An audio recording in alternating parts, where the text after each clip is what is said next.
हाँ भाई, welcome back class. Last time हम लोग एनर्जी इन ट्रैवलिंग वेव की बात कर रहे थे, ठीक है। फिर मैंने आपको बताया था कि हम लोग टोटल एनर्जी की जगह एनर्जी पर यूनिट लेंथ निकालते थे, ठीक है। तो याद होगा आप लोगों को, हम लोग के पास kinetic energy per unit length जो आई थी वो आई थी मेरे पास half mu into V square, ठीक है। Potential energy per unit length ये भी मेरे पास इतनी आई थी half mu into V square. और इससे हमने डिराइव किया था कि किसी भी एक पॉइंट पे जितनी पार्टिकल के पास काइनेटिक एनर्जी थी उतनी उसके पास पोटेंशियल एनर्जी होगी। इसका मतलब जहाँ पे काइनेटिक एनर्जी मैक्सिमम वहाँ पे पोटेंशियल एनर्जी मैक्सिमम, जहाँ पे काइनेटिक एनर्जी मिनिमम वहाँ पे पोटेंशियल एनर्जी मिनिमम, ठीक है ना। हाँ भाई, तो हमने निकाला था total energy per unit length, वो होगी kinetic energy per unit length plus potential energy per unit length, वो हो गई थी मेरे पास म्यू इंटू वी स्क्वायर। आ रही बस में, ठीक है। वी स्क्वायर की वैल्यू अगर मैं पुट करूँ तो वो हो जाएगा mu A square omega square cos square omega T minus K X plus phi naught. हमारी बात वीपी होता है मेरे पास A omega cos omega T plus phi naught, तो वीपी स्क्वायर हो जाएगा A square omega square cos square omega T minus K X plus phi naught. हमारी बात, ठीक है। अब डीई बाई डी एक्स को हम लोग ने बाद में बताया था कि मेरे पास डीई बाई डी एक्स जो था this is total energy per unit length, और ये एनर्जी प्रोवाइड कौन कर रहा था? Source particle. तो डीई बाई डी एक्स जो है वो मेरे पास आ गया था फोर्स ऑफ सोर्स। आ रही है उसमें। अब सब फोर्स ऑफ सोर्स का क्या काम है कि मान के चलो आपके पास कोई अननोन सोर्स था, हमेशा स्प्रिंग ब्लॉक सिस्टम तो रहेगा नहीं, कोई अननोन सोर्स था, तो उस सोर्स की फोर्स की इक्वेशन कैसे लिखेंगे वही आ गई। सर मैं ना बात, ठीक है। हाँ, उसके बाद हम लोग बात कर रहे थे पावर की कि नेट पावर इनपुट कितना था मेरे पास। तो पावर को लिख सकता हूँ मैं वर्क पर यूनिट टाइम, ठीक है, और वर्क डन को लिख सकता हूँ मैं F dot S upon time T. आ रही है इसमें। अच्छा, ये जो इनपुट पावर आ रही है वो कौन प्रोवाइड कर रहा है? सोर्स प्रोवाइड कर रहा है। तो फोर्स किसका लेंगे हम लोग? सोर्स। लेकिन सोर्स के फोर्स प्रोवाइड करने पे डिस्प्लेसमेंट हम लोग किसका देख रहे हैं? एनर्जी का डिस्प्लेसमेंट, बेसिकली वेव का डिस्प्लेसमेंट, तो डिस्प्लेसमेंट ऑफ वेव, ठीक है। तो force source dot S W upon T, S W upon T को अपन क्या लिख सकते हैं? Velocity wave. समझ में आ रही बात? तो इंस्टेंटेनियस पावर मेरे पास आ गई F S dot V W. समझ में आ रही बात? ठीक है, चलो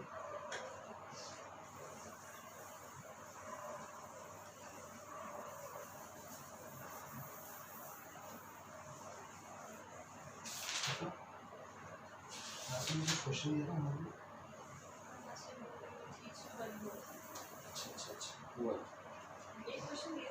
हाँ, वो स्ट्रेन कर रहे हैं। हाँ भाई, लास्ट टाइम भी मैंने कुछ क्वेश्चन डिस्कस कर लिए थे जो हम लोग को दिए गए थे, ठीक है। पहला क्वेश्चन था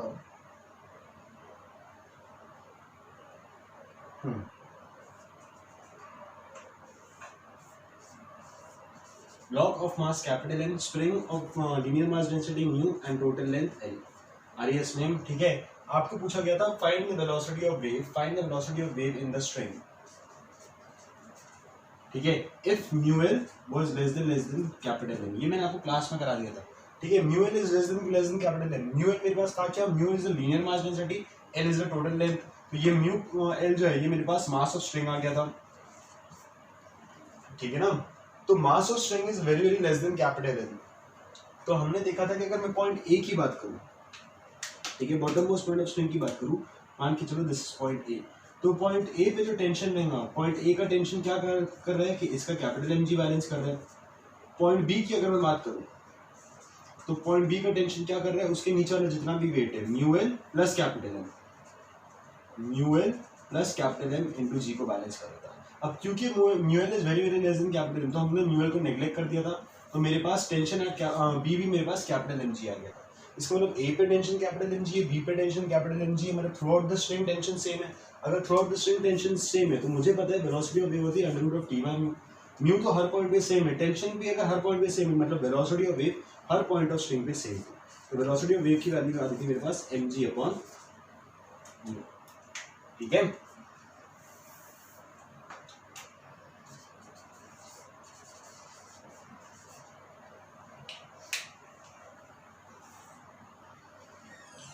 हाँ भाई, समझ में आ रही है बात, ठीक है। तो मेरे पास जो मैंने आपको क्वेश्चन क्लास में कराया था उसमें वेलोसिटी ऑफ वेव आ गई थी under root of mg upon mu. क्योंकि टेंशन हर पॉइंट पे सेम था। मैंने आपको क्वेश्चन दिया था कि what if mu L is not very less than capital M. Mu L और m जो है एक दूसरे के कंपेरेबल है। अगर म्यू एल और कैपिटल एम एक दूसरे के कंपेरेबल है तो टेंशन एट ए तो कैपिटल एम जी रहेगा, टेंशन एट बी था मेरे पास mu L plus capital M G, आया नहीं, ठीक है। अब क्या मैं म्यू एल को कैपिटल एम के रिस्पेक्ट में नेग्लेक्ट कर सकता हूँ क्या? नहीं। इसका मतलब ए और बी पे क्या टेंशन सेम है? नहीं। अगर ए और बी पे टेंशन सेम नहीं है तो क्या ए और बी पे वेलोसिटी सेम रहेंगी क्या? नहीं सर। और अगर आप एक बात नोटिस करो, जैसे जैसे मैं लेंथ पे ऊपर जा रहा हूँ तो वैसे वैसे मेरे पास टेंशन की वैल्यू चेंज होती रहेगी। ए और बी पे डिफरेंट नहीं, सारे पॉइंट्स में मेरे पास टेंशन की वैल्यू डिफरेंट रहेगी। अगर हर पॉइंट पे टेंशन की वैल्यू डिफरेंट है तो क्या कोई भी दो पॉइंट पे मेरे पास वेलोसिटी की वैल्यू इक्वल रहेगी क्या? नहीं सर। इसका मतलब मुझे at a general distance y पे वेलोसिटी की वैल्यू निकालनी पड़ेगी। तो इस बार मेरे पास y at a height y की फंक्शन में निकालना पड़ेगा मुझे। समझ बात? ऐसे ही मैंने क्वेश्चन आपको आगे भी दिया था, ठीक है ना? अब देखो वो कैसे करेंगे।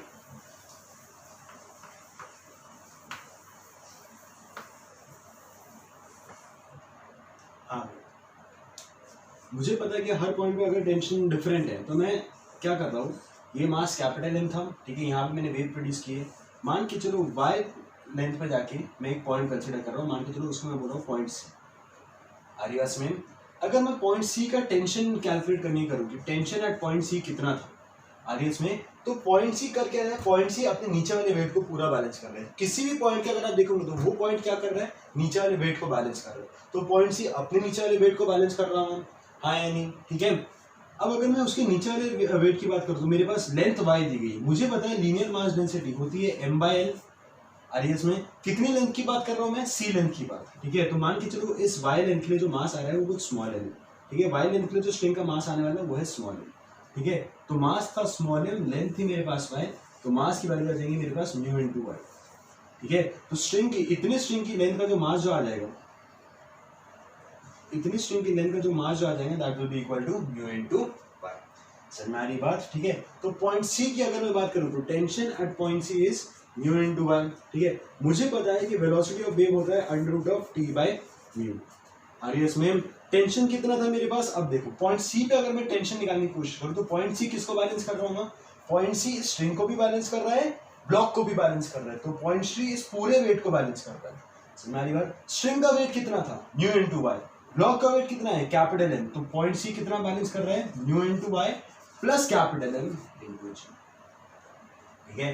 तो टेंशन एट पॉइंट सी, तो एट एनी जनरल पॉइंट मेरे पास वेलोसिटी की वैल्यू आ गई mu into y plus capital M into G upon.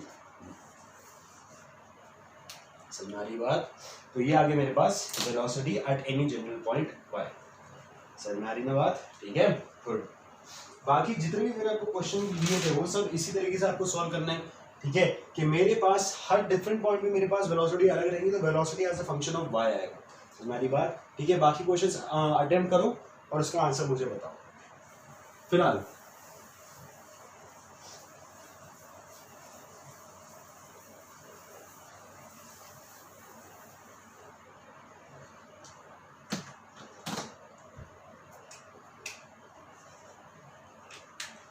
Coming back to the topic, मेरे पास इंस्टेंटेनियस पावर आ गई थी। Instantaneous power was equal to F S dot V W, ठीक है। हमारी बात गुड। तो एफ एस की वैल्यू आई थी मेरे पास mu into VP square. VP square was A square omega square cos square omega T minus K X plus five naught, ठीक है, into velocity of wave. Velocity of wave इसको अभी मैं बस वी डब्ल्यू ले लेंगे, ठीक है। तो इंस्टेंटेनियस पावर की मेरे पास वैल्यू क्या आ गई, instantaneous power is equal to mu A square omega square V W cos square omega T minus K X plus. हमारी ना बात, ठीक है। हाँ, अब बात करते हैं हम लोग एवरेज पावर, ठीक है। अब आपको पता है कि अगर मुझे किसी भी फंक्शन का एवरेज निकालना पड़ता है तो पहले मुझे ये देखना है कि वो फंक्शन किस वेरिएबल पे डिपेंडेंट है। यहाँ पे इंस्टेंटेनियस पावर देखो, ये कांस्टेंट है, ये कांस्टेंट, ये कांस्टेंट, ये कांस्टेंट, वेरिएबल सिर्फ टाइम और एक्स है। तो instantaneous power at any time T at any position x के फॉर्म में आया मेरे पास। आ रही ना बात में, ठीक है। Instantaneous power at any time T at any position x.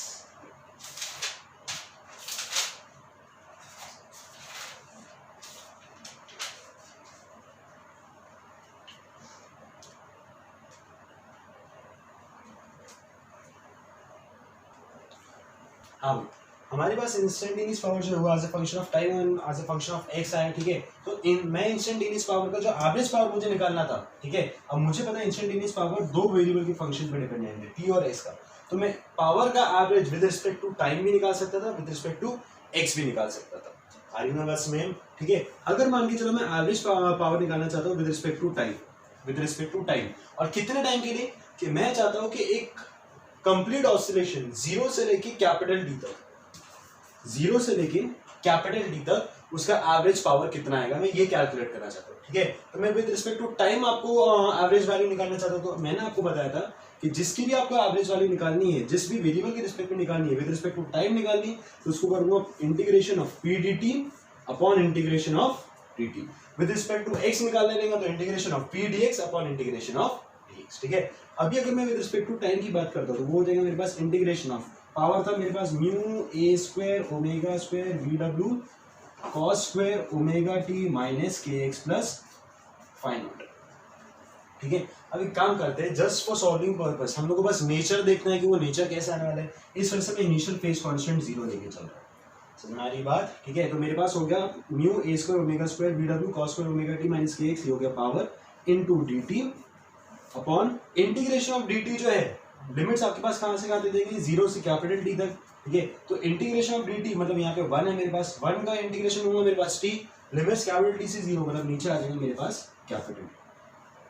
ठीक है, अब बात आती है इसकी integration, mu A square omega square V W, ये तो कांस्टेंट है, बाहर आ जाएगा। तो मेरे पास हो गया average power is equal to mu A square omega square V W integration of cos square omega T minus K X D T upon capital T. इस कैपिटल टी को भी भारी रखो। ठीक है, तो average power is equal to, इस पूरे कांस्टेंट को मान के चलो मैं सी बोल रहा हूं। ठीक है, तो C integration of cos square theta का आपको इंटीग्रेशन आता है क्या? नहीं सर। ठीक है, लेकिन हम इसको एक नोन फॉर्म में कन्वर्ट कर सकते हैं। कैसे? मुझे पता है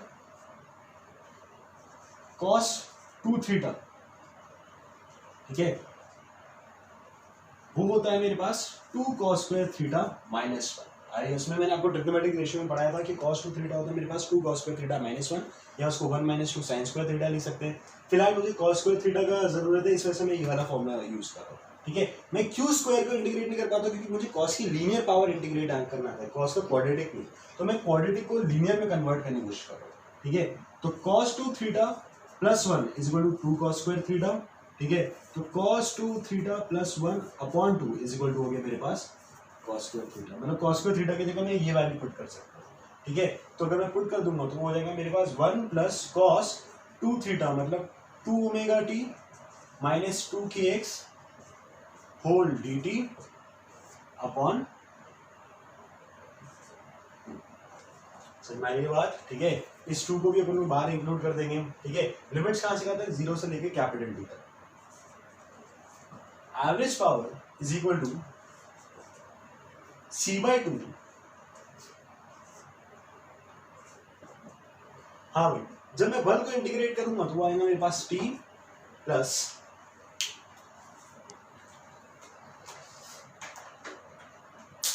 अभी क्लास देखिए cos टू, ठीक है, ये वन का इंटीग्रेशन हो गया मेरे पास टी। ठीक है, अगर मैं cos के इंटीग्रेशन की अगर बात करूं तो cos का इंटीग्रेशन होता है मेरे पास साइन। ठीक है, और क्योंकि यहाँ पे टू ओमेगा है तो यहाँ पे मुझे टू ओमेगा से डिवाइड करना पड़ेगा। आपको याद होगा डिफरेंशिएशन के चेन रूल में मेरे पास कांस्टेंट मल्टीप्लाई होता है, इंटीग्रेशन में ये चेन रूल तो नहीं है लेकिन उसका ऑपोजिट के हिसाब से यहाँ पे डिवाइड होता है कांस्टेंट टू ओमेगा। ठीक है, two omega T minus two K X. ठीक है, लिमिट्स कहाँ से कहाँ तक है आपके पास, जीरो से लेकर कैपिटल टी। तो average power is equal to C by two. ठीक है, टी, जब आप इसमें लिमिट्स पुट करोगे, साइन में जीरो पुट करोगे, फिर जब सॉरी पहले आप टी पुट करोगे फिर जब जीरो पुट करोगे तो इसका नेट वैल्यू आएगी मेरे पास जीरो। समझ में आ जाएगी बात, ये पूरा जीरो हो जाएगा। समझ में आ रही ना बात? ठीक है, तो यहाँ पे बचेगा मेरे पास जीरो से कैपिटल टी। तो average power is equal to C by two into capital T, और सी की वैल्यू कितनी थी सर मेरे पास, mu A square omega square V W by two, sorry V W upon two T into capital T. समझ में आ रही ना बात? ठीक है, गुड। तो फाइनली मेरे पास एवरेज पावर, ये कैपिटल डी कट गया, तो एवरेज पावर की वैल्यू कितनी आ रही है मेरे पास, mu A square omega square B W upon. इसका मतलब एक oscillation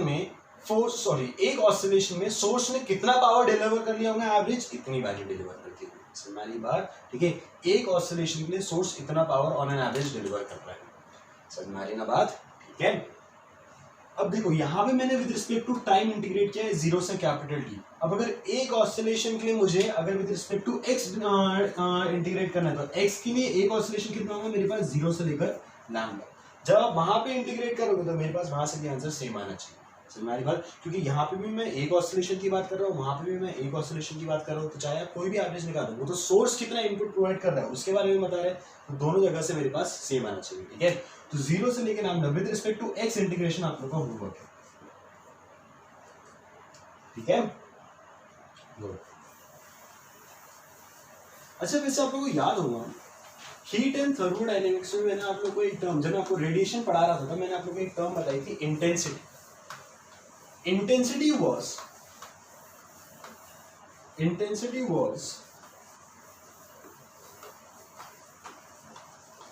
energy flowing per unit area per unit time. Intensity was energy flowing per unit area per unit time. समझ आ रही बात, ठीक है। अब यहाँ पे मैं एरिया को कैपिटल एस से डिनोट कर रहा हूँ, क्यों, क्योंकि सर कैपिटल ए मैंने ऑलरेडी एम्पलीट्यूड दे रखा है, ठीक है, तो कंफ्यूजन नहीं होना चाहिए। तो intensity is energy per unit area per unit time.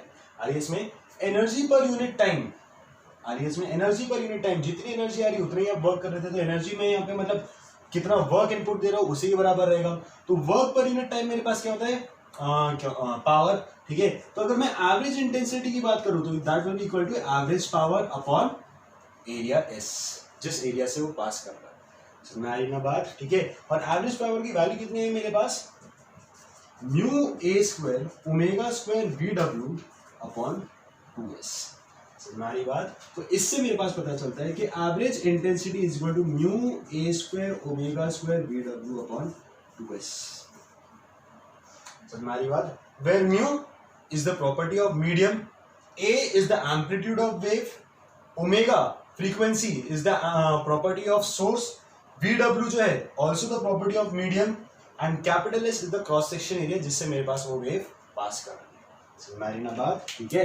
तो मेरे पास एवरेज इंटेंसिटी वो आ गई mu A square omega square V W upon 2s।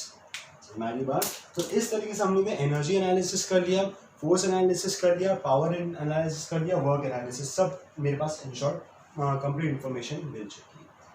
ठीक है ना, चलो इसके बाद एक क्वेश्चन लिखिएगा,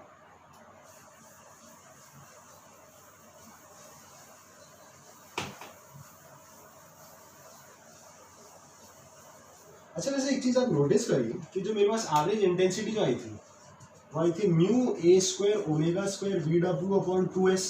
ठीक है, mu property of medium, omega property of source, V W property of medium, S जो है कि कितने क्रॉस सेक्शन एरिया से पास हो रहा है वो भी मेरे पास प्रॉपर्टी ऑफ मीडियम हो गया।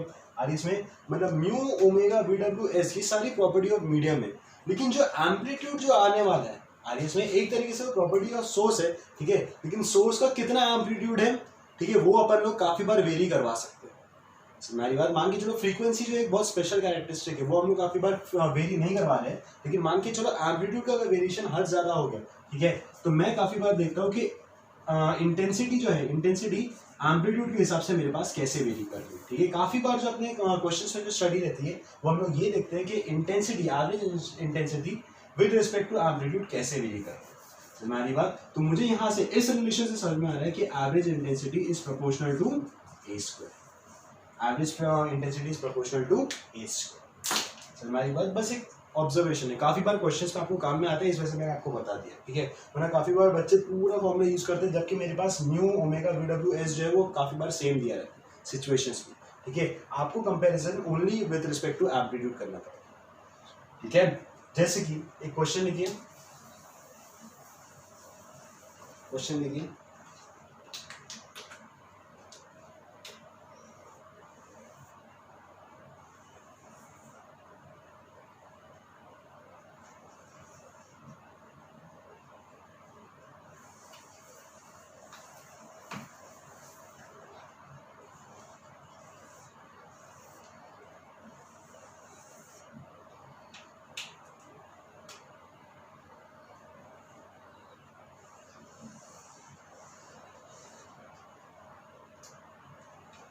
This is string 1, this is string 2, this is -2, this is +5, ठीक है, x एक्सिस y एक्सिस, ठीक है। दो स्ट्रिंग्स दी गई है आपको, string 1 and string 2, such that tension in both the strings are same, linear mass density of both the strings are same, tension in both the string are same and linear mass density in both the string are same. Are you same? ठीक है। Question is find the ratio of I1 by I2, find the ratio of I1 by I2, ठीक है। Simple question है, पहले खुद से try करिएगा फिर सोल्यूशन देखिए। देखो भाई, मुझे पता है इंटेंसिटी जो होता है वो होता है मेरे पास mu A square omega square V W upon 2। क्या क्या सेम है मेरे पास? टेंशन सेम है और म्यू सेम है। अच्छा, टेंशन और म्यू से मैं वेलोसिटी ऑफ वेव निकाल सकता हूँ। वेलोसिटी ऑफ वेव होगा √T/μ। तो अगर मेरे पास दोनों जगह टेंशन सेम है, दोनों जगह लीनियर मास डेंसिटी सेम है, मतलब दोनों जगह वेलोसिटी भी मेरे पास सेम रहेगा। आरएस में तो अगर मैं I1 अपॉन I2 की बात करता हूँ, that will be equal to μ1 A1 square omega 1 square V1 upon μ2 A2 square omega 2 square. चलो हमारी बात, क्योंकि 2 2 तो कांस्टेंट है, वैसे ही कट जाना है, ठीक है। अब क्या μ1 μ2 बराबर है? हाँ सर, मतलब μ1 μ2 कट गया मेरे पास। क्या V1 V2 बराबर है? हाँ सर, मतलब V1 V2 कट गया। आइए उसमें, लेकिन क्या एम्पलीट्यूड और ओमेगा के बारे में डायरेक्टली कुछ इन्फॉर्मेशन दी गई है? नहीं सर, तो वो हम लोग को निकालना पड़ेगा। तो I1 by I2 इस क्वेश्चन के हिसाब से will be equal to A1 square omega 1 square upon A2 square omega 2 square. हमारी बात करते हैं एम्पलीट्यूड का। अगर मैं फर्स्ट स्ट्रिंग का बात करूं तो फर्स्ट स्ट्रिंग का जो एम्पलीट्यूड आ रहा है दैट इज इक्वल टू +5, ठीक है। तो फर्स्ट स्ट्रिंग का एम्पलीट्यूड मेरे पास कितना आ गया? 5। हमारी बात एम्पलीट्यूड मतलब मैं सिर्फ उस मैग्नीट्यूड की बात करें। सेकंड स्ट्रिंग की अगर मैं एम्पलीट्यूड की बात करूं तो वो मेरे पास कितना आ जाएगा? 2। मैक्सिमम डिस्प्लेसमेंट, यहाँ का मैक्सिमम डिस्प्लेसमेंट है सेकंड स्ट्रिंग का 2 और फर्स्ट स्ट्रिंग का मैक्सिमम डिस्प्लेसमेंट है मेरे पास 5, ठीक है। तो A1 A2 आ गया मेरे पास 5,2। उसकी समय अगर मैं ओमेगा 1 ओमेगा 2 की बात करूं तो ओमेगा होता है मेरे पास 2πf, आ रही है उसमें फ्रीक्वेंसी, ठीक है। तो मुझे क्या दिखाई दे रहा है कि अगर मैं फर्स्ट स्ट्रिंग की बात करूं, ठीक है, फर्स्ट स्ट्रिंग की ये लेंथ कितनी होगी? मान के चलो फर्स्ट स्ट्रिंग का मैं वेवलेंथ λ1 डिफाइन कर रहा हूँ, फर्स्ट स्ट्रिंग का वेवलेंथ λ1 डिफाइन कर रहा हूँ, सेकंड स्ट्रिंग का वेवलेंथ है λ2। समझ आ रही बात? ठीक है। तो अगर मैं फर्स्ट स्ट्रिंग की बात करूं तो ये लेंथ कितनी होगी फर्स्ट स्ट्रिंग की इन टर्म्स ऑफ लैम्डा, ठीक है। दिस इज λ/4, दिस इज λ/2, तो λ/4 λ/2, ठीक है। दिस इज λ/4 λ/2, तो टोटल कितना हो गया मेरे पास? λ/4 प्लस λ/2 वो हो जाएगा मेरे पास 3 λ/4। मतलब फर्स्ट स्ट्रिंग की 3 λ/4 मतलब 3 λ1/4 is equal to first string की 3 λ/4 is equal to second string का कितना? दिस इज कंप्लीट λ/2, मतलब ये टोटल सेकंड स्ट्रिंग के हिसाब से हो गया मेरे पास 3 λ/2। सेकंड स्ट्रिंग के हिसाब से कितना हो गया? 3 λ/2, मतलब फर्स्ट स्ट्रिंग का 3 λ/4 is equal to second string का 3 λ/2। लैम्डा याद करो, मेरे पास एक ऑसिलेशन की कंप्लीट लेंथ होती है लैम्डा, तो आधे की होंगी λ/2 और उसके आधे की होंगी λ/4। समझ में आ रही बात? ठीक है। तो फर्स्ट स्ट्रिंग की बात करूं तो λ/4 λ/2, तो हो गया मेरे पास 3 λ/4 फर्स्ट स्ट्रिंग के हिसाब से। सेकंड स्ट्रिंग की बात करूं तो लैम्डा प्लस λ/2 मतलब 3 λ/2। हमारी बात मतलब फर्स्ट स्ट्रिंग का 3 λ/4 is equal to second string का 3 λ/2, तो 3 3 बाजे बचा 2, तो λ1/2 इज इक्वल टू λ2। तो मैंने क्या लिख सकता हूँ? λ1 इज इक्वल टू 2 λ2। λ1 मेरे पास कितना हो गया? 2 λ2। अब मेरे पास ये वेलोसिटी ऑफ वेव बराबर है, ठीक है। तो मुझे पता है वेलोसिटी ऑफ वेव होता है λf, मतलब v1 बराबर v2, इसके हिसाब से आ गया λ1 f1 is equal to λ2 f2। अब λ1 कितना आया था मेरे पास? 2 λ2, तो 2 λ2 into f1 is equal to λ2 into f2। λ2 बाजे मतलब 2f1 is equal to f2। हमारी बात। अब मेरे पास जितना फ्रीक्वेंसी का है उतना ही मेरे पास एंगुलर फ्रीक्वेंसी का भी आएगा। एंगुलर फ्रीक्वेंसी होता क्या है मेरे पास? Omega is equal to 2πf, ठीक है, मतलब 2ω1 इज इक्वल टू ओमेगा। हमारी बात, ठीक है। तो मेरे पास I1 upon I2 is equal to a1 square upon a2 square मतलब 5 स्क्वायर अपॉन 2 स्क्वायर, तो ये हो गया 25/4 इंटू लैम्डा 1 बाय लैम्डा 2 का whole square, lambda 1 by sorry omega 1 by omega 2 का होल स्क्वायर, ठीक है। तो ओमेगा 1 बाय ओमेगा 2 कितना हो गया मेरे पास 1/2, तो इसका स्क्वायर हो जाएगा मेरे पास 1/4 इंटू 1/4। तो I1 बाय I2 की वैल्यू कितनी आ गई मेरे पास 25/60। समझ आ रही है बात, ठीक है।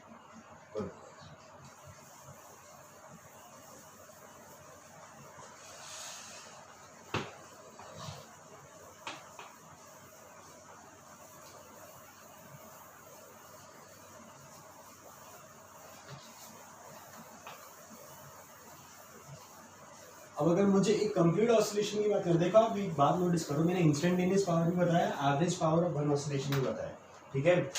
तो जब मुझे दो वेव्स का अगर ओवरऑल रिजल्ट कंपेयर करना होता है, मैं एवरेज वैल्यूज के टर्म्स में यूजुअली कंपेयर करता हूँ आरईएस में, लेकिन अगर एक पर्टिकुलर पॉइंट पे क्या इफेक्ट आ रहा होगा उसके लिए मैं इंस्टेंटेनियस की बात करूँगा। सो मेरी बात एवरेज मतलब कंप्लीट ऑसिलेशन के ऊपर मेरे पास कितना एनर्जी डिलीवर हो रहा है पर यूनिट टाइम, वो बता रहा है एवरेज पावर। आरईएस में इंस्टेंटेनियस पावर मतलब पर यूनिट टाइम मेरे पास कितनी एनर्जी डिलीवर हो पाती है, ठीक है ना। चलो नेक्स्ट हेडिंग डालिएगा, reflection and transmission of wave. Reflection and transmission of wave.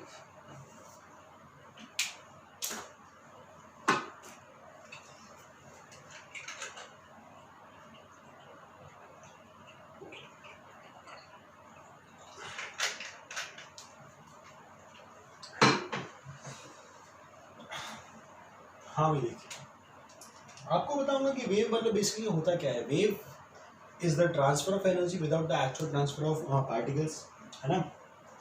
अब आपको मैंने हीट एंड थर्मोडायनामिक्स के टाइम में बताया था कि जब भी मेरे पास मान के चलो ये मीडियम 1 है, ये मीडियम 2 है, दो अलग अलग मीडियम की बात करो, और जो दो अलग अलग मीडियम के बीच का जो सरफेस जो रहता है, जो जॉइनिंग सरफेस जो रहता है, ठीक है, या जॉइनिंग पॉइंट जो भी रहता है, उसको अपन लोग बोलेंगे interface of this two mediums आरईएस में। So this is the interface of medium 1 and medium 2। सुनारी बात, ठीक है।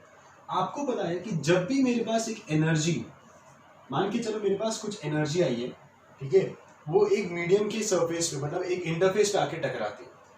कोई भी एनर्जी जब इंटरफेस पे आके टकराती है तो उस एनर्जी के साथ तीन घटनाएं घटती है। कितनी घटनाएं? तीन घटनाएं, आपको याद होगा, ठीक है। ये है मेरे पास इंसिडेंट एनर्जी, जो भी इंसिडेंट एनर्जी आई थी उसके साथ मेरे पास तीन घटनाएं घटती है। कुछ एनर्जी वापस रिफ्लेक्ट हो जाती है, कुछ एनर्जी एब्जॉर्ब हो जाती है, कुछ एनर्जी ट्रांसमिट हो जाती है, ठीक है। तो इंसिडेंट एनर्जी के साथ तीन घटनाएं घटती है, energy reflected, energy absorb, energy transmitted. Reflected energy मतलब वापस एनर्जी उसी फर्स्ट मीडियम में चले गई थी, जिस मीडियम से आई थी उसी मीडियम में चले गई। एब्जॉर्ब एनर्जी मतलब उस इंटरफेस के बीच में मेरे पास जो पार्टिकल्स है वहां पे एनर्जी एब्जॉर्ब हो गई, ठीक है। ट्रांसमिटेड एनर्जी मतलब मेरे पास सेकेंड मीडियम में कुछ एनर्जी ट्रांसमिट हो गई। अब ज्यादा ट्रांसमिट होने वाली है, ज्यादा रिफ्लेक्ट होने वाली है, ज्यादा एब्जॉर्ब होने वाली है, वो डिपेंड करता है नेचर ऑफ मीडियम्स पर। हमारी बात है, याद होगा आप लोगों को, मैंने इंसिडेंट एनर्जी को QI से डिनोट किया था, रिफ्लेक्टेड एनर्जी को QR से, एब्जॉर्ब एनर्जी को QA से, ट्रांसमिटेड एनर्जी को QT से। तो एनर्जी कंजर्वेशन के हिसाब से, क्योंकि तीन ही घटनाएं घट रही है, तो एनर्जी कंजर्वेशन के हिसाब से incident energy is equal to reflected plus absorb plus transmitted. हमारी बात, ठीक है। अब हम लोग मान के चल रहे, एक अजम्पशन लेके चल रहे कि जो मेरी जो एब्जॉर्ब एनर्जी है वो बहुत ज्यादा कम है, absorb energy is almost negligible. तो जितनी भी इंसिडेंट एनर्जी आई थी वो या तो रिफ्लेक्ट होने वाली है या फिर ट्रांसमिट होने वाली है, ठीक है। Absorb energy will be equal to 0, ठीक है। इस सिचुएशन में जब मैं वेव्स की बात करूं, मैं ये एक अजम्पशन लेके चल रहा हूं, समझ में आ रही है बात, ठीक है। इससे आइडियल केस पर रियलिटी में ऐसा नहीं है कि रियलिटी में थोड़ा बहुत एब्जॉर्ब भी हुआ होगा, लेकिन उसको फिलहाल मैं नेग्लेक्ट करता हूं, ठीक है। हाँ भाई, तो मुझे यही स्टडी करना है कि मान के चलो जो मेरी ट्रैवलिंग वेव है, अगर वो एक इंटरफेस पे आके टकरा रही है, इंटरफेस पे आके सर कैसे टकराती है समझाता हूँ। मान के चलो मेरे पास एक स्ट्रिंग है जिसकी लीनियर मास डेंसिटी है μ1, उस स्ट्रिंग से मैंने एक दूसरी स्ट्रिंग कनेक्ट करके रखा हुआ है, उस स्ट्रिंग से मैंने एक दूसरी स्ट्रिंग कनेक्ट करके रखा है जिसकी लीनियर मास डेंसिटी कुछ और है, ठीक है। तो है तो दोनों स्ट्रिंग, और मान के चलो मैंने यहाँ से एक वेव एक वेव जो है मैंने यहाँ से इंसिडेंट करवाया था, यहाँ से मूव करवाया, ठीक है। तो जैसे जैसे वेव आ रही है जैसे वो इस पॉइंट पे पहुंचेंगे, ठीक है, तो इस पॉइंट के इस साइड मीडियम 1 है, इस पॉइंट के उस साइड मीडियम 2 है, क्योंकि दोनों अलग अलग स्ट्रिंग है, इस वजह से वो दो अलग अलग मीडियम के समान बिहेव कर रहे हैं, ठीक है। तो जब भी ये वेव एक ऐसे इंटरफेस पे आके टकराती है तो इस इंसिडेंट वेव के साथ भी कुछ रिफ्लेक्ट होंगी, कुछ ट्रांसमिट। हमारी बात समझा नहीं समझा, ठीक है। तो कुछ ट्रांसमिट होने वाली एनर्जी, कुछ रिफ्लेक्ट होने वाली एनर्जी, ठीक है, जिसको अपन लोग ट्रांसमिटेड वेव या फिर रिफ्लेक्टेड वेव के फॉर्म में पढ़ेंगे। हमारी बात, अब अगर मेरे पास इंसिडेंट एनर्जी इंफॉर्मेशन दी गई है तो उस इंफॉर्मेशन से मैं ट्रांसमिटेड वेव की इंफॉर्मेशन और रिफ्लेक्टेड वेव की इंफॉर्मेशन कैसे निकालता हूँ, अभी इस टॉपिक में हमको वो पढ़ना है। हमारी बात, होपफुली आपको चीजें क्लियर हो गई होंगी कि मेरे पास जो इंसिडेंट वेव जो है, क्योंकि ये जो मैं एनर्जी की बात करता, अब बेसिकली वेव का एक फॉर्म ऑफ एनर्जी है, तो हर कोई एनर्जी जो मेरे पास इंसिडेंट होती है एक इंटरफेस में, उसके साथ ही 3 घटनाएं घट सकती। तो यहाँ पे जो मेरे पास जो वेव आ रही है उसके साथ भी 3 घटनाएं घट सकती थी, लेकिन मैंने क्या असम्पशन लेके चला है कि absorb energy will be equal to 0। हमारी बात ठीक है। मतलब हमारे पास बेसिकली सिचुएशन में क्या दिया गया है, क्या क्वेश्चंस में दिया जाएगा कि अगर आपके पास इंफॉर्मेशन दी गई है कि इंसिडेंट वेव की इक्वेशन क्या थी, हमारी बात इंसिडेंट वेव की इक्वेशन क्या थी, और वो दो मीडियम्स कौन से हैं जिसपे वो आके टकराने वाली, जिसके इंटरफेस पे आके टकराने वाली, तो आप ट्रांसमिटेड और रिफ्लेक्टेड वेव की इक्वेशन खुद से लिखना आना चाहिए, ठीक है। हमको अभी फिलहाल वो स्टडी करना। हाँ भाई देखिए,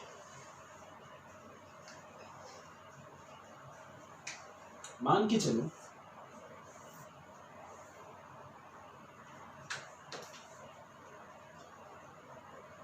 मेरे पास ये इंसिडेंट वेव आ रही है,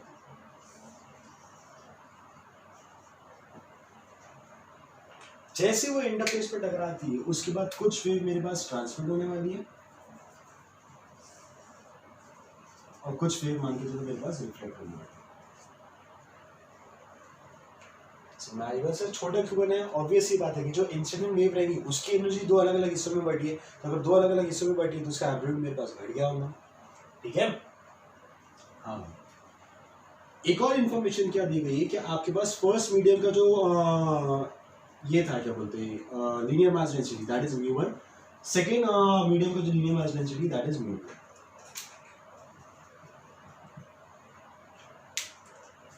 ठीक है। अब मुझे पता है कि डिस्प्लेसमेंट की इक्वेशन क्या होती है मेरे पास, ए साइन, मतलब वेलोसिटी वेव की इक्वेशन, वेलोसिटी वेव की इक्वेशन होती है ए sine omega T minus K X plus phi not, ठीक है। अब मेरे पास नेचर ऑफ इक्वेशन एक ट्रैवलिंग साइन वेव का है। Nature of equation travelling sine wave का क्यों आता है, क्योंकि मेरे पास सोर्स पार्टिकल एसएचएम परफॉर्म कर रहा है। तो अगर मेरे पास सोर्स पार्टिकल एसएचएम परफॉर्म कर रहा है तो मेरे पास जो वेव जो चाहेंगे वो एक ट्रैवलिंग वेव रहेंगी, ठीक है। अब ये ट्रैवलिंग वेव की दो अलग अलग हिस्से हैं, मतलब ये जो दो अलग अलग हिस्से हैं ये भी मेरे पास पार्ट ऑफ ट्रैवलिंग वेव रहेगी, बस उनकी एनर्जी बढ़ गई। हमारी बात, नेचर ऑफ वेव तो डिफरेंट हो नहीं सकता, क्यों, क्योंकि nature of wave source decide करता है, मीडियम नहीं। तो सोर्स के हिसाब से अगर एक बार nature of wave travelling sine wave आ चुकी है तो उसके बाद बढ़ने के बाद जो दो ट्रांसमिटेड और रिफ्लेक्टेड रहेगी वो भी मेरे पास as form of travelling sine wave ही रहेगी, ठीक है। और सुनो क्या क्या है, ठीक है। एम्पलीट्यूड की अगर मैं बात करूं तो इंसिडेंट वेव का मान के चला एम्पलीट्यूड था मेरे पास ए आई,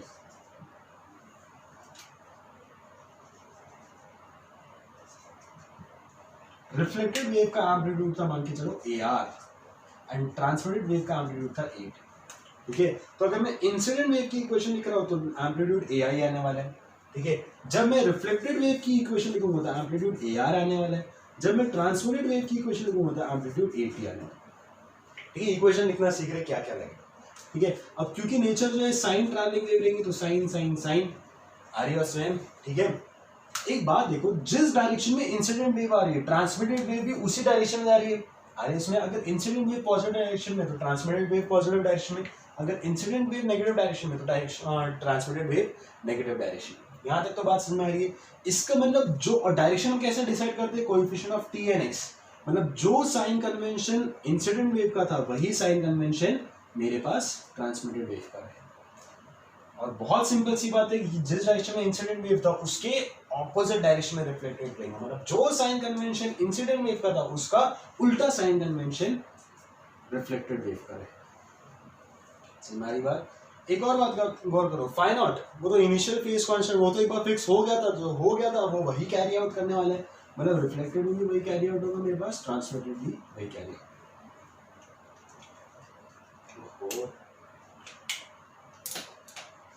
समझ में आ रही बात। अब बात होती है ओमेगा टी और के एक्स की वैल्यू से। ओमेगा एंगुलर फ्रीक्वेंसी, मतलब बेसिकली ओमेगा होता है 2πf, मतलब मैं इनडायरेक्टली फ्रीक्वेंसी की बात कर रहा हूँ। फ्रीक्वेंसी किसकी प्रॉपर्टी होती है? मीडियम की प्रॉपर्टी है, सोर्स की प्रॉपर्टी। सर सोर्स की प्रॉपर्टी आ रही है इसमें।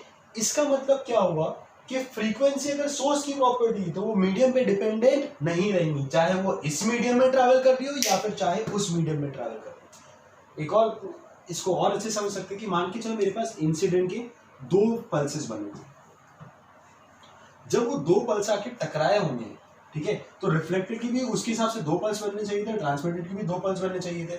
आ रही ना बस में, मतलब जो फ्रीक्वेंसी इंसिडेंट की थी वही फ्रीक्वेंसी रिफ्लेक्टेड और ट्रांसमिटेड की होनी चाहिए, ठीक है। उनकी एम्पलीट्यूड कम हो गई लेकिन नंबर ऑफ पल्सेस तो उतनी बननी चाहिए, इसका मतलब फ्रीक्वेंसी सेम है। समझ आ रही बात। तो यहाँ पे भी फ्रीक्वेंसी सेम, यहाँ पे भी फ्रीक्वेंसी सेम। अब बात करते हैं के। Is wave number where k was equal to, आपको याद होगा 2π by lambda। k is dependent on lambda। आरियस में, ठीक है। और बेसिकली k जो आया था मेरे पास आया था ओमेगा बाय b के फॉर्म में। थोड़ा सा याद करो, जब मैंने k डिराइव किया था that was equal to omega by b। समझ आ रही ना बात, ठीक है। Omega angular frequency property of source, v velocity of wave property of medium, मतलब के क्या ओनली प्रॉपर्टी ऑफ सोर्स है या मीडियम पे डिपेंडेंट है? मीडियम पे भी डिपेंडेंट। ऑब्वियस सी बात है कि जो लैम्डा जो आने वाली है वो मीडियम पे डिपेंडेंसी आएंगी, ठीक है। याद होगा आपको v is equal to lambda f depends on source, v depends on medium, lambda depends on source and medium, ठीक है। तो अगर लैम्डा मीडियम पे डिपेंडेंट है तो मीडियम चेंज होने के हिसाब से लैम्डा चेंज होगा, अगर लैम्डा चेंज हुआ तो के चेंज होगा। इसका मतलब के की वैल्यू जो है वो अलग अलग आने वाली है। समझ में आ रही बात, ठीक है। के की वैल्यू जो है वो मीडियम पे डिपेंडेंट आने वाली है, ठीक है। अब जिस मीडियम में इंसिडेंट वेव थी क्या उसी मीडियम में रिफ्लेक्टेड वेव है? जिस मीडियम में इंसिडेंट वेव थी उसी मीडियम में रिफ्लेक्टेड वेव है, तो क्या इंसिडेंट और रिफ्लेक्टेड के मीडियम चेंज हुआ है क्या? नहीं सर। तो क्या इंसिडेंट और रिफ्लेक्टेड मेरे पास के की वैल्यू चेंज होंगी क्या? नहीं सर, मतलब इंसिडेंट और रिफ्लेक्टेड में के की वैल्यू सेम रहेगी। लेकिन ऑन दी अदर हैंड जब मैं इंसिडेंट और ट्रांसमिटेड को कंपेयर करता था, इंसिडेंट जिस मीडियम में आ रहा है, ट्रांसमिटेड किसी और मीडियम में आ रहा है। हमारी बात, इसका मतलब इंसिडेंट और ट्रांसमिटेड का मेरे पास के की वैल्यू कुछ अलग है। हमारी बात, मतलब मेरे पास नेचर ऑफ इक्वेशंस ऐसे ऐसे हैं। इंसिडेंट अगर मेरे पास मान के चलो दिया गया है ए आई sine omega T minus K X plus phi naught, तो उसके हिसाब से रिफ्लेक्टेड मैंने क्या देखा है कि ऑब्वियस सी बात एम्पलीट्यूड में डिफरेंस आएगा, ठीक है। लेकिन नेचर ऑफ इक्वेशन में चेंज नहीं आ रहा है, क्यों? क्योंकि मेरे पास नेचर ऑफ इक्वेशन जो है वो सोर्स के ऑसिलेशन पे डिपेंड करता है। एक बार जो सोर्स ऑसिलेट कर चुका है बस वही फॉलो अप होने वाला है, उनकी बस एनर्जी बढ़ जाएगी लेकिन नेचर वही शो करेगा। तो अगर ट्रैवलिंग साइन वेव थी इंसिडेंट, तो रिफ्लेक्टेड भी और ट्रांसमिटेड भी ट्रैवलिंग साइन वेव रहेगी, बस एम्पलीट्यूड छोटे छोटे हो जाएंगे। समझ आ रही बात। उसके सिवा और क्या दिया गया है? ओमेगा की अगर मैं बात करूँ तो omega was the characteristic of source. अगर सोर्स की कैरेक्टरिस्टिक है मतलब मीडियम में डिपेंडेंसी नहीं है तो ओमेगा हर किसी के लिए मेरे पास सेम आएगा, ठीक है। अब बात करते हैं साइन कन्वेंशन, ठीक है। साइन कन्वेंशन की अगर बात करूँ तो जिस डायरेक्शन में इंसिडेंट वेव है उसी डायरेक्शन में ट्रांसमिटेड वेव है, मतलब इंसिडेंट और ट्रांसमिटेड का साइन सेम रहेगा, ठीक है। जिस डायरेक्शन में इंसिडेंट वेव है उसके ऑपोजिट डायरेक्शन में रिफ्लेक्टेड वेव, मतलब इंसिडेंट और रिफ्लेक्टेड का साइन ऑपोजिट है, ठीक है। फिर बात करते हैं के की। के wave number equal to omega by we.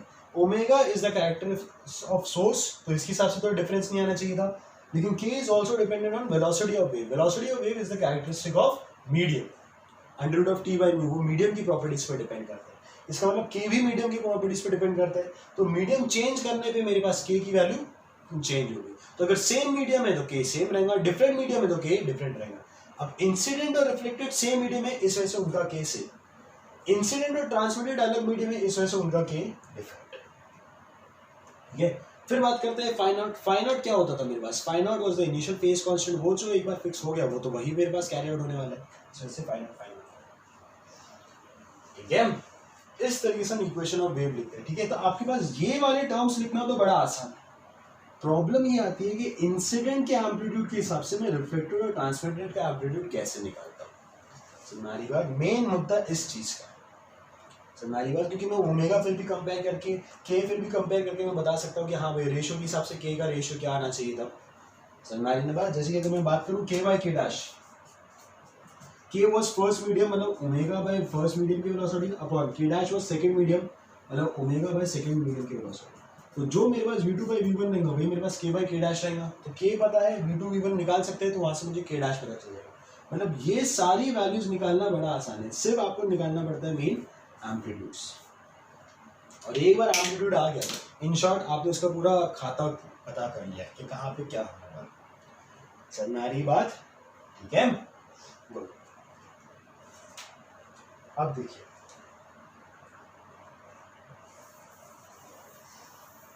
बात करते हैं रिफ्लेक्टेड और ट्रांसमिटेड के एम्पलीट्यूड के बारे में।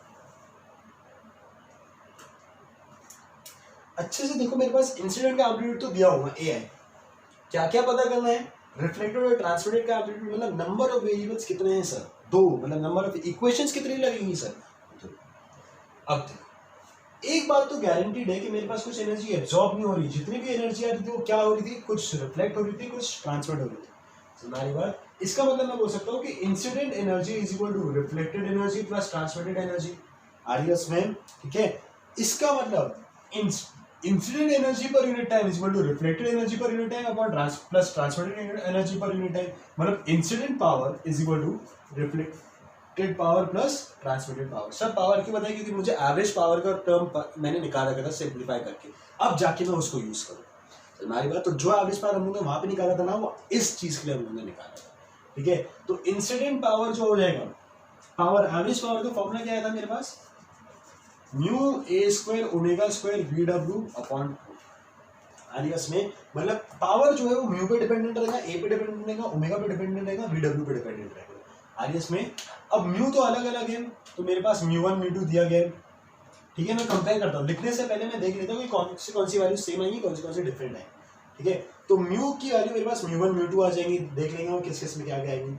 Amplitude A I A R A T ये टर्म्स में आएगा। ओमेगा तो सभी में सेम है, तो ओमेगा हर साइड से मेरे पास कट जाएगा, जितना ओमेगा यहाँ पे आएगा उतना ही ओमेगा यहाँ पे आएगा, तो ओमेगा फाइनली कटने वाला है। V W is the velocity of wave, क्या वो फिर मीडियम डिपेंडेंट है, मतलब वेलोसिटी ऑफ वेव भी अलग अलग आएगी। मान के चलो v1 यहाँ पे वेलोसिटी ऑफ वेव है v2, ठीक है। अब लिखना स्टार्ट करते हैं। इंसिडेंट वेव, इंसिडेंट वेव के लिए मैं म्यू जो लूंगा, कौन सी मीडियम का लूंगा इंसिडेंट वेव का म्यू, फर्स्ट मीडियम का, मतलब वो आएगा मेरे पास म्यू1 एम्पलीट्यूड इंसिडेंट का ए आई स्क्वायर, ओमेगा तो सेम रहेगा ओमेगा स्क्वायर, वेलोसिटी कौन सी मीडियम की, फर्स्ट मीडियम की v1 अपॉन 2। ये लिखा मैंने इंसिडेंट का टर्म, पीला इज इक्वल टू रिफ्लेक्टेड का टर्म। अगर मैं बात करूं तो फिर से रिफ्लेक्टेड के लिए म्यू कौन सा रहेगा मेरे पास, same medium mu one amplitude A R square, omega same रहेगा, वेलोसिटी v1 अपॉन 2 प्लस। अगर मैं ट्रांसमिटेड की बात करूं तो ट्रांसमिटेड के लिए लिखते हैं म्यू कौन से मीडियम का रहेगा मेरे पास, ट्रांसमिटेड किस में जा रहा है, सेकंड मीडियम में, मतलब mu two amplitude A T square, omega same रहेगा, वेलोसिटी कौन सी मीडियम की, सेकंड मीडियम की v2 होल बाय 2। हमारी बात, तो वो हमने इक्वेशन लिख दी, ठीक है। तो मेरे पास omega square by 2 omega square by 2 omega by square by 2 घट गया, तो मेरे पास आ गया mu one A I square v1 is equal to mu one A R square v1 plus mu two A T square v2, ठीक है। तो म्यू1 वाले टर्म एक साइड ले लो, तो mu one v1 A I square minus A R square is equal to mu two v2 into v2। ये आ गई पहली इक्वेशन। हमारी बात, using energy conservation, using energy conservation, हमारी बात। लेकिन सर एक और इक्वेशन चाहिए अभी हम, अब सुनो, क्या यहाँ पे मेरे पास दो अलग अलग स्ट्रिंग यहाँ पे कनेक्टेड है, हाँ या नहीं।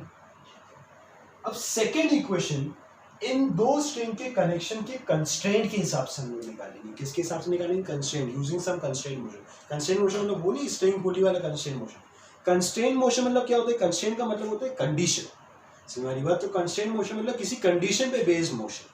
अब क्या कंडीशन है वो मैं आपको समझाता हूँ, ठीक है। फिलहाल देखो, फर्स्ट मीडियम का लास्ट पॉइंट जो है वो सेकेंड मीडियम का स्टार्टिंग पॉइंट है। फर्स्ट मीडियम का जो लास्ट पॉइंट है वो सेकेंड मीडियम का स्टार्टिंग पॉइंट है, ठीक है। फर्स्ट मीडियम पे इंटरफेस पे अगर मैं देखूं तो इंसिडेंट वेव भी थी, रिफ्लेक्टेड वेव भी थी। हमारी बात, इंसिडेंट वेव भी थी और रिफ्लेक्टेड वेव भी थी। ठीक है, अब सुनो, तो फर्स्ट मीडियम के हिसाब से अगर मैं मैक्स डिस्प्लेसमेंट ऑफ पार्टिकल की इक्वेशन लिखने की कोशिश करूँ, फर्स्ट मीडियम के हिसाब से अगर मैं मैक्सिमम डिस्प्लेसमेंट ऑफ पार्टिकल की इक्वेशन लिखने की कोशिश करूँ, ठीक है, तो मैक्सिमम डिस्प्लेसमेंट ऑफ पार्टिकल में अब आप अच्छे से देखो, एक वेव दूसरी वेव, एक इंसिडेंट वेव है और एक रिफ्लेक्टेड वेव आ रही है उसमें, ठीक है।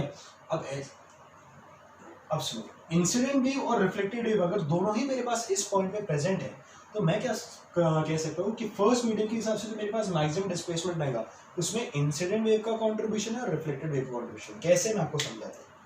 मैं कंटिन्यूसली पल्सेस क्रिएट कर रहा हूँ, तो इंसिडेंट कंटिन्यूस पल्सेस जा रही है और उसके हिसाब से रिफ्लेक्टेड कंटिन्यूस आ रही है और ट्रांसमिटेड जा रही है, ठीक है। तो एक इंसिडेंट वेव आई और एक रिफ्लेक्टेड वेव आई, ठीक है। जैसे इंसिडेंट वेव वहां पे पहुंची थी मेरे पास, क्या बोलते हैं, इंटरफेस पे, मान के चलो वहां से एक और रिफ्लेक्टेड वेव आई, तो इंटरफेस वाले पार्टिकल का जो डिस्प्लेसमेंट है वो इंसिडेंट वेव और रिफ्लेक्टेड वेव के नेट डिस्प्लेसमेंट पे डिपेंड करेगा। आ रही नहीं आ रही बात समझ? याद करो, मैंने आपको सुपरपोजिशन ऑफ एसएचएम बताया, उसमें मैंने आपके बाद क्या बताया था कि अगर मेरे पास एक के हिसाब से एसएचएम कुछ और होना चाहिए इक्वेशन के हिसाब से, दूसरी इक्वेशन के हिसाब से एसएचएम कुछ और होना चाहिए, तो जो नेट इक्वेशन जो आएंगी that will be equal to y1 vector plus y2 vector. ये था सुपरपोजिशन प्रिंसिपल। वो सुपरपोजिशन प्रिंसिपल अब मैं यहाँ पे लगाऊंगा। कौन सी दो वेव्स आ रही है मेरे पास, कौन से दो इक्वेशन ऑफ एसएचएम आ रही है, एक इंसिडेंट के हिसाब से एसएचएम अलग होना चाहिए था, रिफ्लेक्टेड के हिसाब से एसएचएम कुछ अलग होना चाहिए। तो जो नेट एसएचएम रहेगा that will be equal to incident plus reflected. तो जो नेट मैक्सिमम डिस्प्लेसमेंट है उसका मैं लिख सकता हूं ए इंसिडेंट प्लस ए रिफ्लेक्टेड, ठीक है। तो फर्स्ट स्ट्रिंग के हिसाब से जो इस पार्टिकल, मान के चलो इस पार्टिकल का मैं बोल रहा हूं कुछ पार्टिकल पी, ठीक है। तो फर्स्ट स्ट्रिंग के हिसाब से पार्टिकल पी का जो मैक्सिमम डिस्प्लेसमेंट होना चाहिए था उसमें कितने कॉन्ट्रीब्यूशन आएंगे, दो, इंसिडेंट और रिफ्लेक्टेड, क्योंकि फर्स्ट मीडियम में मेरे पास दो वेव्स ट्रैवल कर रही है, इंसिडेंट भी आ रही है, रिफ्लेक्टेड भी आ रही है। तो फर्स्ट मीडियम के हिसाब से पार्टिकल पी का जो मैक्सिमम डिस्प्लेसमेंट होगा that will be equal to AI plus AR. समझ में आ रही बात, यूजिंग सुपरपोजिशन प्रिंसिपल। अब जब मैं सेकेंड मीडियम की बात करता हूं तो सेकेंड मीडियम के हिसाब से पार्टिकल पी का अगर मैं मैक्सिमम डिस्प्लेसमेंट देखूं तो सेकेंड मीडियम में कौन सी वेव ट्रैवल कर रही है, ट्रांसमिटेड सिर्फ एक इकलौती वेव है। तो सेकेंड मीडियम के हिसाब से पार्टिकल पी का जो मैक्सिमम डिस्प्लेसमेंट रहेगा वो ट्रांसमिटेड वेव के मैक्सिमम डिस्प्लेसमेंट के बराबर रहना चाहिए, that will be equal to 80। समझ आ रही है बात, ठीक है। तो फर्स्ट स्ट्रिंग के हिसाब से पार्टिकल पी का displacement A I plus A are होना चाहिए, सेकेंड स्ट्रिंग के हिसाब से पार्टिकल का डिस्प्लेसमेंट 80 होना चाहिए। तो मेरे पास कंस्ट्रेंट के हिसाब से, क्योंकि मैं सेम पार्टिकल की बात कर रहा हूँ, तो अकॉर्डिंग टू कंस्ट्रेंट जितना पार्ट फर्स्ट स्ट्रिंग उठाने की कोशिश कर रही है उतनी सेकंड स्ट्रिंग को उठाना पड़ेगा। तो मैं लिख सकता हूँ फर्स्ट स्ट्रिंग के हिसाब से जो मैक्सिमम डिस्प्लेसमेंट आ रहा था वही मेरे पास सेकंड स्ट्रिंग के हिसाब से मैक्सिमम डिस्प्लेसमेंट आ रहा चाहिए। क्यों सर, कि मान के चलो फर्स्ट स्ट्रिंग के हिसाब से ज्यादा जाता था और सेकंड स्ट्रिंग के हिसाब से कम जाता था, वो स्ट्रिंग स्नैप हो जाएगी, वो जो मेरे पास जॉइंट है वो ब्रेक हो जाएगा। अगर मान के चलो सेकंड स्ट्रिंग के हिसाब से ज्यादा होता था, फर्स्ट स्ट्रिंग के हिसाब से कम होता तो फिर से ब्रेक हो जाएगा। तो जॉइंट रहने के लिए जितना फर्स्ट उठाने की कोशिश कर रहा है उतने सेकंड उठाने की कोशिश करेगा। समझ बात, तब जाके मेरे पास वो स्ट्रिंग कनेक्टेड रहेगी, दोनों स्ट्रिंग्स आपस में कनेक्टेड रहेगी। समझ बात, तो ये कंडीशन है, so that the point should always be connected. जितना डिस्प्लेसमेंट फर्स्ट स्ट्रिंग के हिसाब से उतना ही डिस्प्लेसमेंट सेकंड स्ट्रिंग के हिसाब से। तो फर्स्ट स्ट्रिंग के हिसाब से ए आई प्लस ए आर आ रहा है, सेकंड स्ट्रिंग के हिसाब से 80 आना चाहिए। इसका मतलब मैं बोल सकता हूँ A I plus A R is equal to 80।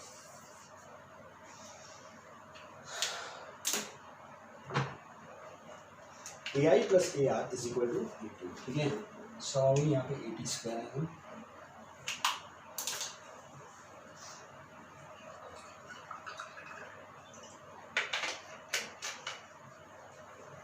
अब देखो ए आई प्लस ए आर आगे मेरे पास 80, यहाँ पे A I square minus A R square था, तो A square minus B square के हिसाब से A minus B into A plus B, ठीक है। सिंप्लीफाई कर रहे हैं, mu one V one A I minus A R into A I plus A R is equal to mu two V two into A T square.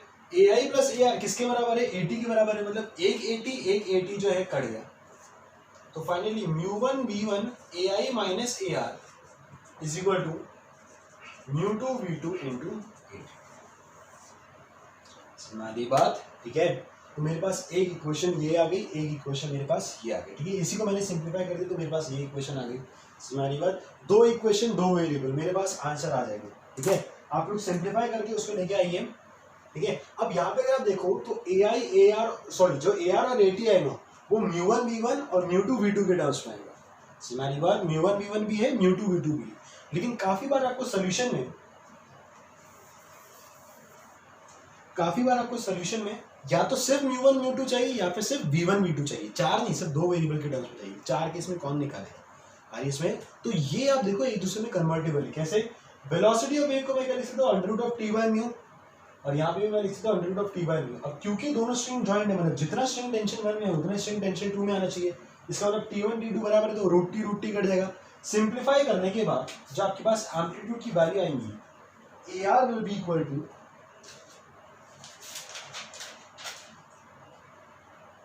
ठीक है, मैं इन terms of velocity बता रहा हूँ, ठीक है। A R will be equal to A I into v2 minus v1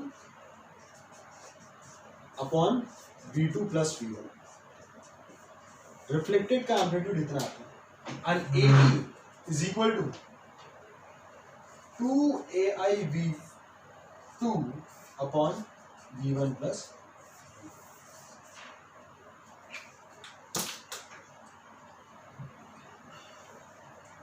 हमारी बात, तो reflected amplitude in terms of incident amplitude इतना आता है, transmitted amplitude in terms of incident amplitude इतना आता है, ठीक है।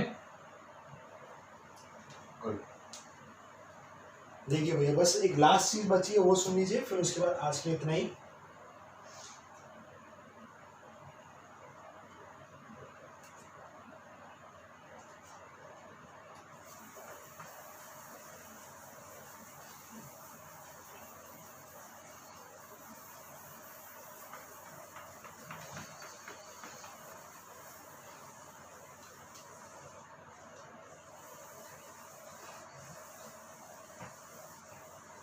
हाँ देखिए, अब सुनो, ए आर और ए टी की जो वैल्यू है वो इंसिडेंट एम्पलीट्यूड पे तो डिपेंड कर ही रही है, और v2 v1 पे भी डिपेंड कर रही है, या फिर अगर आपने म्यू के टर्म्स में निकाला तो म्यू2 v1 के टर्म्स में भी डिपेंड करेगी। समझ ना बात, ठीक है। अब दो केसेस हो सकते हैं, मान के चलो पहली स्ट्रिंग जो है वो दूसरी स्ट्रिंग से भारी थी, या फिर पहली स्ट्रिंग जो है वो दूसरी स्ट्रिंग से हल्की थी।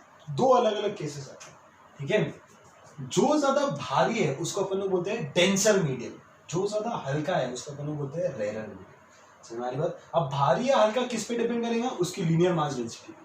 तो अगर first case, wave is travelling from denser to rare, wave is travelling from denser to rare, मतलब फर्स्ट मीडियम डेंसर है, सेकंड मीडियम रेयर है, तो म्यू के बीच में क्या रिलेशन रहेगा? Mu one is greater than mu, RS में, ठीक है। अब अगर mu one is greater than mu two, लेकिन मेरे पास तो आंसर v2 v1 के टर्म्स में आया हुआ है, ठीक है, तो मैं v2 v1 के बारे में क्या बता सकता हूँ? वेलोसिटी होती है under root of t by mu, मतलब इनवर्सली प्रोपोर्शनल। तो जो म्यू का रिलेशन है उसका उल्टा रिलेशन वेलोसिटी करेगा। तो अगर म्यू1 ग्रेटर देन म्यू2 मतलब v1 is less than mu. समझ में आ रही बात? तो अगर मेरे पास डेंसर से रेयर मीडियम में जा रहे हैं तो मैं AR और ET का साइन देखना चाहता हूँ, क्योंकि यहाँ पे नेगेटिव टर्म आ रहा है।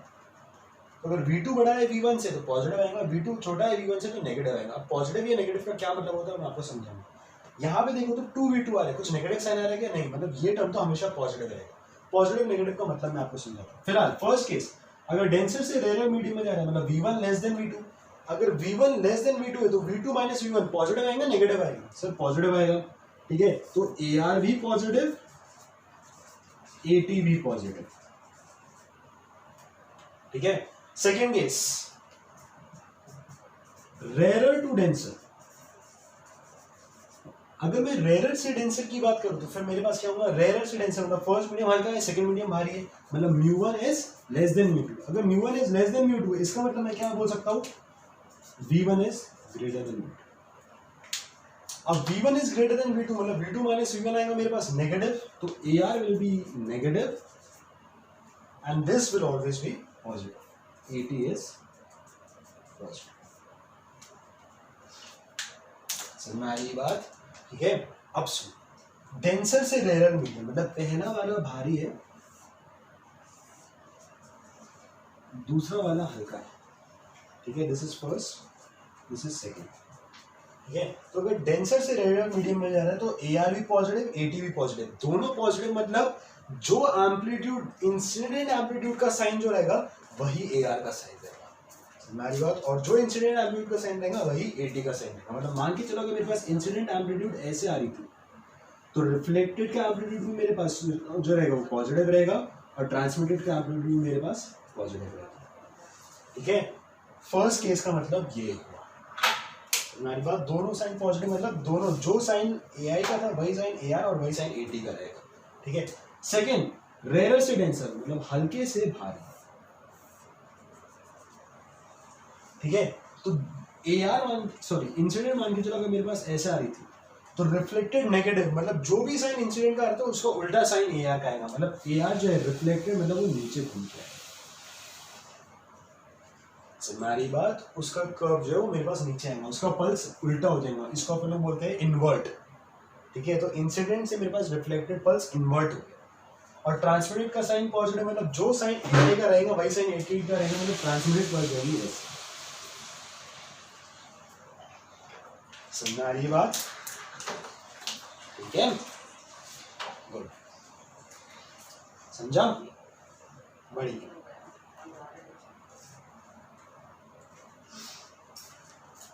फटाफट लिखिए, फिर उसके बाद थोड़ा और समझाते, फिर उसके बाद आज का बस इतना ही।